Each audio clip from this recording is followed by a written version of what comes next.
So the Afghan Jezail started off as a matchlock, and then most of them were flintlocks. They completely missed out on the percussion era.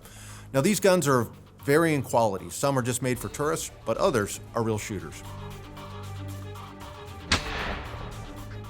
One of the most unique styles of firearms I think ever made is the Afghan Jezail. And in one sense, a defining feature of these guns is really that there are very few defining features. These guns are handmade, they're very personalized, but there are some notable elements of them that call them out as being Afghan Jezails.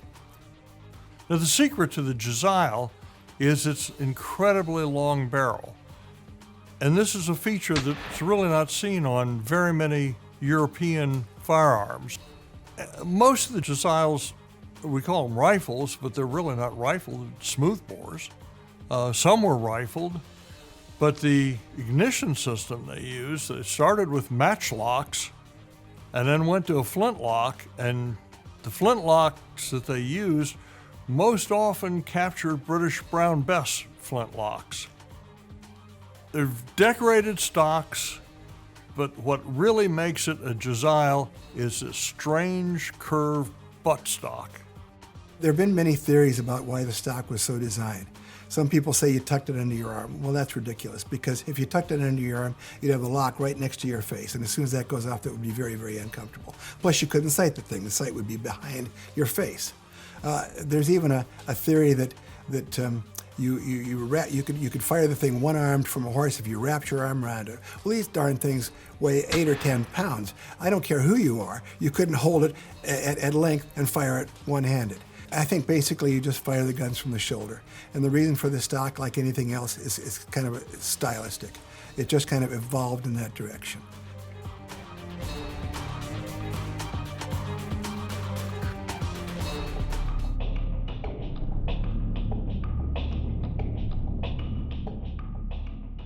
In the Hindu Kush, the area, Pakistan, India, Afghanistan, percussion caps weren't available for them to purchase readily. So flintlocks stayed in vogue well into the early 20th century in a lot of these tribal areas in the hinterlands, so to speak.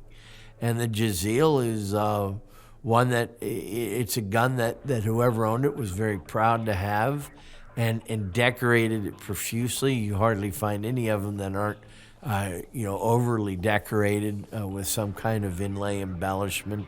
And the guns are pretty accurate, considering the fact that they're mostly handmade and one-ofs. There's no real factory other than the Khyber Pass kind of gun industry.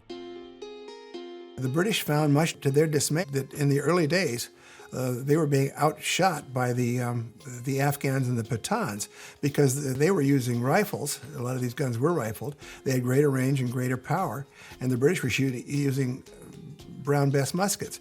A good example being the British retreat from Kabul during the first Afghan War, in which the whole British army of about 17,000 men and camp followers was wiped out by sniping and firing by these warriors, these formidable warriors. The Brits were using short-range Brown Besses, which, if they're lucky, had an effective range of about 150 yards, whereas the Afghans were using variations of Jezails that could fire up to 300 to 400 yards with reasonable effectiveness. The interesting thing about Jezails is that they just kind of keep on going and going and going. They were even being used against the Russians during the latter part of the 20th century. It's my supposition that probably Jezails are being used somewhere in that area as we speak. Because of the distinctive nature of the Afghan Jezail, a lot of people who either travel to the Middle East or have an interest in the Middle East, they want to have one, and they're fairly reasonably affordable. Part of the problem is that those in the Middle East know that tourists want one, and there is a thriving trade in fakes of these rifles. And oftentimes, because of the handmade nature of the jezail, it's very hard to tell whether or not you're dealing with an authentic jezail that was used against the British during the 18th or 19th century, or whether you're dealing with a fake that was churned out last week. So you have to be very discerning if you are in the market for one to be sure that it is exactly what you're looking for.